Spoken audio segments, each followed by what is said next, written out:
This is VOA News. Via remote, I'm Marissa Melton. The Washington-based consortium of investigative journalists reported on Sunday that current and former international leaders have amassed vast wealth and secret real estate holdings across the globe.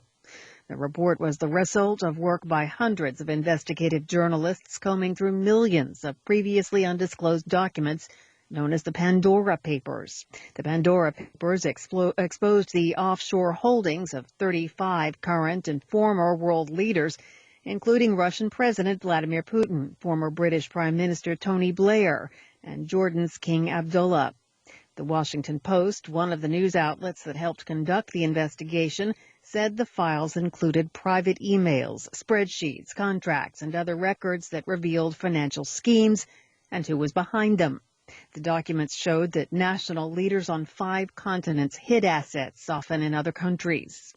Among the account owners are more than 130 people that Forbes magazine lists as billionaires, and more than 330 public officials in more than 90 countries and territories.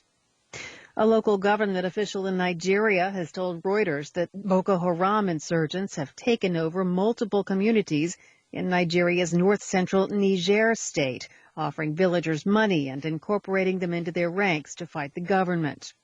The Islamist group is typically concentrated in the northeast of Africa's most populous nation, and its presence in Niger state, which borders the federal capital territory, could indicate a concerning spread at a time when the military says its counterinsurgency efforts are working. Nigeria's army said last month that close to 6,000 fighters from Boko Haram recently surrendered. This is VOA News. Georgia's ruling party won a commanding lead in a municipal election held a day after the arrest of former President Mikhail Saakashvili, who had returned from exile to support the opposition.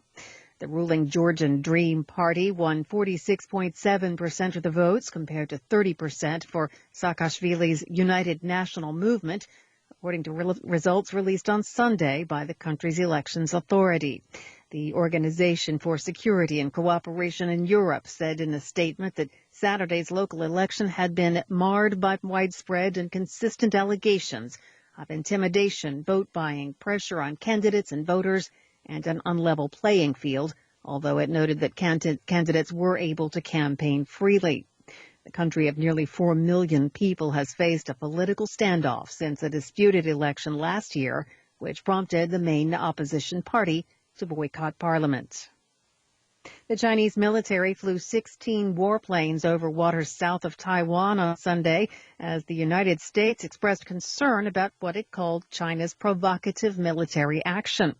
China sent 38 warplanes into the area on Friday and 39 aircraft on Saturday. A statement from U.S. State Department spokesman Ned Price said China's military activity near Taiwan risks miscalculation and undermines regional peace and stability. The statement added that the United States, Taiwan's biggest supplier of arms, would continue to help the government maintain a sufficient self-defense capability.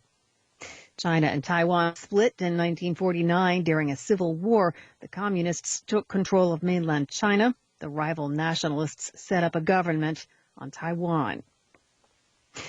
A report in The Economist says that the death rate from COVID-19 in the United States is about 8 times higher in America than in the rest of the wealthy world due to vaccine hesitancy and other factors.